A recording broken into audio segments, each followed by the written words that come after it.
बिस्मिल्लाहिर्रहमानिर्रहीम। अस्सलाम वालेकुम। उम्मीद है आप सब खैरियत से होंगे। जो भी शख्स अगर दिन में ये 4 चीज़ें अल्लाह ताला से नहीं मांगता, ये 4 अमाल नहीं करता, तो बहुत सारी नेमतों से रोज़ाना महरूम हो जाता है। सबसे पहली चीज़ है वो है पनाह मांगना। किस चीज़ से पनाह मांगनी है? हर किस्म की शर से हमें पनाह मांगनी है। किसी भी तरह की तकलीफ जो हमें अल्लाह की मखलूक पहुँचा सकती है, चाहे इंसान हो, जिन्नात हो, शयातीन हो, कोई भी, या हमारा खुद का अपना नफ्स हो, या हमारे अपने बुरे अमाल हो, हमें उन सबसे पनाह मांगनी है। अब देखें ना कि रोजाना की बुनियाद पर हमारे दिल में, दिमाग में कितने अजीब और गरीब वसवसे आते रहते हैं, बुरे ख्यालात आते रहते हैं जिनको हम कंट्रोल नहीं कर सकते। तो हमें रोजाना की बुनियाद पर अल्लाह ताला से पनाह मांगनी है कि अल्लाह मेरे बुरे ख्यालात, बुरे अमाल, इन सब से पनाह दे मुझे। और लोगों के शर से पनाह मांगनी है कि अल्लाह मेरे जो करीब रहने वाले हैं, मुझे उनसे किसी भी किस्म की कोई तकलीफ ना पहुँचे। कुछ लोग होते हैं जो जाने अनजाने में हमारे लिए तकलीफ का बाइस बन जाते हैं, या हम पे तंज करते हैं, या किसी भी तरह का हमें उनसे बस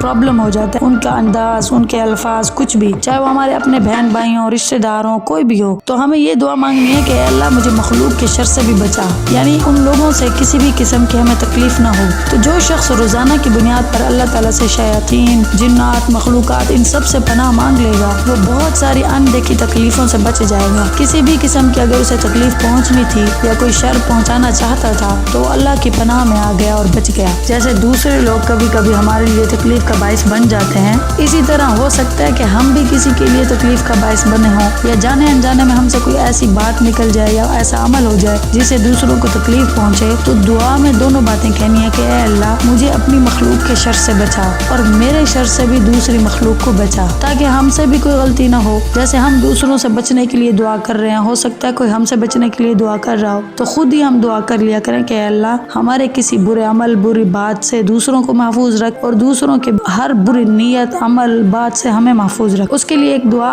इस दुआ के मांगने से ना तो कोई आपको तकलीफ पहुंचा सकेगा, ना कोई जादू टोना हो सकेगा। वैसे किसी के साथ कुछ बुरा हो जाए तो आमतौर पर दूसरे पर शक करते हैं कि फलां ने जादू किया होगा, फलां ने तावीज किए होंगे, फलां की नजर लग गई। तो जब आप पनाह मांग लेंगे तो किसी की नजर, जादू टोने, हर चीज से भी बच जाएंगे, और किसी के लिए बुरे ख्यालात भी पैदा नहीं होंगे। जो दुआ आपको स्क्रीन पे नजर आ रही है तर्जुमे के साथ, आप इसको पढ़ सकते हैं, और भी बहुत सारी दुआएं हैं। अब दूसरी चीज है वो है शुक्र, यानी अल्हम्दुलिल्लाह कहना। सारे दिन में किसी भी किस्म की छोटी या बड़ी कोई भी आपको खुशी मिले, कोई भी आपको अल्लाह की नेमत मिले, आप फौरन अल्लाह का शुक्र अदा करें। अब जैसे आप सुबह उठ गए तो कहें कि अल्हम्दुलिल्लाह अल्लाह ने एक नया दिन दिखा दिया। उसके बाद अगर आपको भूख लगी और आपके घर में खाना मौजूद है, नाश्ता है, आप नाश्ता करने लगे, तो क्या कहेंगे? तो फिर शुक्र अदा करें कि देखें भूख लगी थी, अल्लाह की नेमतें आ गई, हम इसको खाएंगे। फिर अल्लाह ताला ने सारे औजार ठीक रखे हुए हैं, मैदा इसको चबाएगा, जो जो जरूरत की अज्जा होंगी उससे हमारे जिस्म ताकत मिलेगी, जो जो अज्जा हमारे फायदे के लिए नहीं होंगी उसको काम करके हमारे जिस्म से खारिज कर देगा। ये सारा निज़ाम अल्लाह ताला हमारे लिए चला रहे हैं। प्यास लगी, आपने फ्रिज खोला, पानी निकाला, एक गिलास पानी पी लिया, तो कहें अल्हम्दुलिल्लाह। छोटी छोटी नेमतें जितनी आपको मिलती जा रही हैं, एक छोटी सी चीज जो आपके दिल को ठंडक पहुँचाए, सुकून दे, अपनी औलाद को देखें, कहें अल्हम्दुलिल्लाह अल्लाह ने कैसे इनको दिया।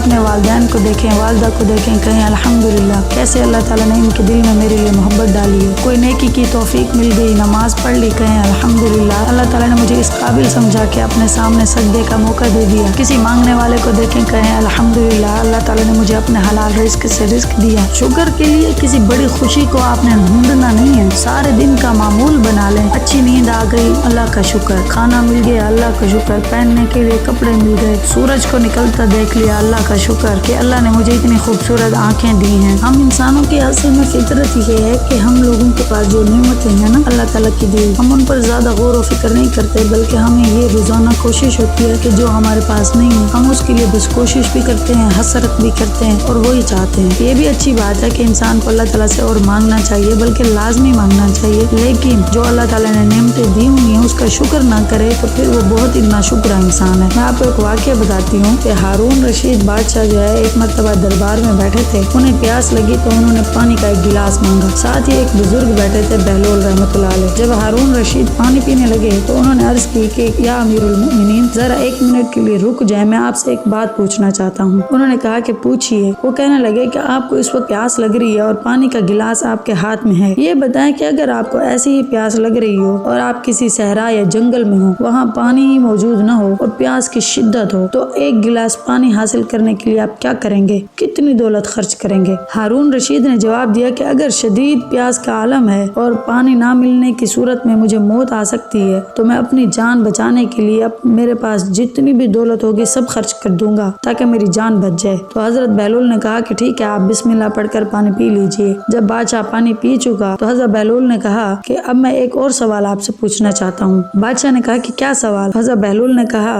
कि ये पानी जो आपने अभी पिया है, अगर ये पानी आपके जिस्म के अंदर ही रह जाए और बाहर न निकले, पेशाब बंद हो जाए, तो अब इसको बाहर निकालने की सूरत में आप क्या करेंगे। हारून रशीद ने जवाब दिया कि अगर ये सूरत हो जाए, पेशाब आना बंद हो जाए, तो ये सूरत भी नाकाबिले बर्दाश्त है। इसके इलाज के लिए अगर कोई शख्स मेरी सारी दौलत मांगेगा मैं उसे दे दूंगा। बहलूल रहमतुल्लाह अलैह ने फरमाया कि अमीरुल मोमिनीन, इसके जरिए मैं आपको ये हकीकत बताना चाहता था कि आपकी पूरी सल्तनत की कीमत एक गिलास पानी पीने और उसको बाहर निकालने के बराबर भी नहीं है, लेकिन अल्लाह ताला ने आपको सारा निजाम मुफ्त में दे रखा है। मुफ्त में पानी मिल रहा है और खारिज भी हो रहा है। अब अगर इंसान गौर करने पे आ जाए तो इसी बात को ही सोच के उसके शुक्र के कलमात हर वक्त निकलते रहें। और कुरान मजीद में है कि जो इंसान शुक्र अदा करता है अल्लाह ताला फरमाते हैं कि मैं उसे ज्यादा अता करता हूँ। तो अगर हम बार बार अल्लाह की दी हुई नेमतों का शुक्र अदा करते रहें तो जो नेमतें हम और लेना चाहते हैं वो उसके रास्ते भी खुल जाएंगे और अल्लाह ताला खुश होकर वो भी अता करेंगे। तीसरा अमल जो हमें रोजाना की बुनियाद पर करना चाहिए वो है इस्तिग़फ़ार। ये कहना चाहिए अस्तग़फ़िरुल्लाह या अस्तग़फ़िरुल्लाह रब्बी मिन कुल्लि ज़ंबि व अतूबु इलैह, या फिर कहें कि रब्बिग़फ़िर वरहम व अंत खैरुर राहिमीन। इस्तिग़फ़ार करना तो बहुत लाजमी है क्योंकि सारे दिन में हमारे दिल में और दिमाग में पता नहीं कितनी किस्म के अजीब और गरीब वसवसे आते रहते हैं, बहुत बुरे बुरे ख्याल आते रहते हैं। उसके अलावा अगर कोई हमें नेकी की तौफीक मिलती भी है तो वो भी हम सही से अदा नहीं कर सकते।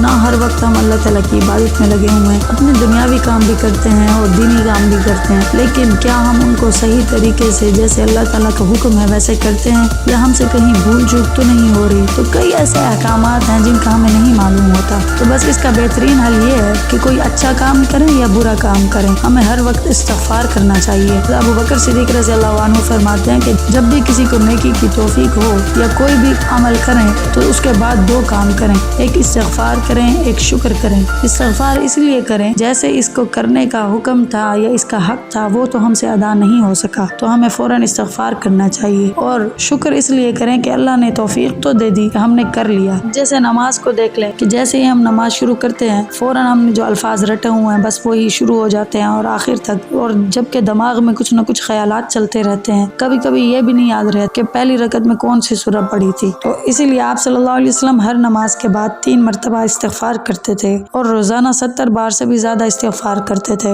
इस्तिग़फ़ार से होगा ये कि हम हर वक्त अपने अंदर दिल में अल्लाह ताला के सामने नदामत का इजहार करते रहें। हमारे एक तो गुनाह माफ होंगे और साथ साथ हमारे दर्जात बुलंद होते जाएंगे। चौथा और आखिरी अमल है, ये अमल तो हमारे ताल्लुकात को बेहतर करने, हमारे दिन रात को गुजारने में इतना और हमारे दिन रात को अच्छा करने में इतना अच्छा साबित होगा और अल्लाह ताला से करीब करने में बड़ा अच्छा साबित होगा। वो इस तरह के सारे दिन में कोई ना कोई ऐसी हालतें, ऐसी बात वाक़ई हो जाती है कि हमें बड़ा तबीयत पे बोझ होता है, उससे हमें नागवार गुजरती हैं। और ऐसे अल्फाज जो हमारे बारे में कहते हैं या कोई बात कहते हैं, उनके अमल से, उनके लफ्ज़ से हमें तकलीफ पहुँचती है या फिर अल्लाह ताला की तरफ से कोई हमें आजमाइश का सामना हो जाता है। इन सब हालात से निपटने का एक बेहतरीन तरीका यही है कि इंसान को सब्र से काम लेना चाहिए। हमारे दिल में बहुत सारे वसवसे पैदा होते हैं, दिल में कभी कभी सुकून नहीं होता, ख्यालात दरहम बरहम हो रहे होते हैं, तबीयत मिजाज में चिड़चिड़ापन आ जाता है। तो ऐसे मौके पर हमें सब्र करना चाहिए और पढ़ना चाहिए कि इन्ना लिल्लाहि व इन्ना इलैहि राजिऊन। कुछ लोग सब्र का मफ़हूम ये समझते हैं कि जब कोई बड़ी परेशानी, मुसीबत या कोई बड़ा दिन, कोई बड़ा मसला हो जाए तब हम सब्र करेंगे। कुरान मजीद में जगह जगह अल्लाह ताला ने सब्र की तलकीन दी है, लेकिन हकीकत ये है कि सब्र एक प्रैक्टिस है। रोजाना की बुनियाद पर आपके दिल में कोई ऐसा ख्याल गुजरा, कोई ऐसी सोच पैदा हुई जिससे आपको तकलीफ और परेशानी हुई, इस पे भी लाजिम है कि हमें सब्र करना चाहिए। किसी ने हमें कोई लफ्ज़ बुरा कह दिया, कोई तनकीद कर दी या किसी के अमल से हमें तकलीफ हुई, तब भी हमें सब्र करना चाहिए। چاہیے. کسی کی بات پہ ہمیں غصہ آ گیا اور ہم اس چیز کی طاقت رکھتے تھے کہ ہم اس کو ڈانٹ دے دیں لیکن ہم خاموش ہو جائیں, یہ صبر ہے. ایسی چھوٹی چھوٹی باتیں جس میں ریئیکشن کے لوگ ایکسپیکٹ کر رہا ہو ہم سے, اس میں ہم خاموش ہو جائیں تو اصل صبر یہ ہے. صبر کے لیے ضروری نہیں ہے کوئی بہت بڑا حادثہ پیش آئے تب آپ خاموش ہو جائیں, تب آپ اللہ پہ چھوڑیں. روزانہ کی بنیاد پر چھوٹی چھوٹی بات پہ ہمیں صبر کرنا چاہیے. حدیث میں آتا ہے کہ آپ صلی اللہ علیہ وسلم نے ایک ادنا سی ناگواری پر بھی اور چھوٹی سے چھوٹی مصیبت پر بھی انا للہ و انا الیہ راجعون کہتے تھے.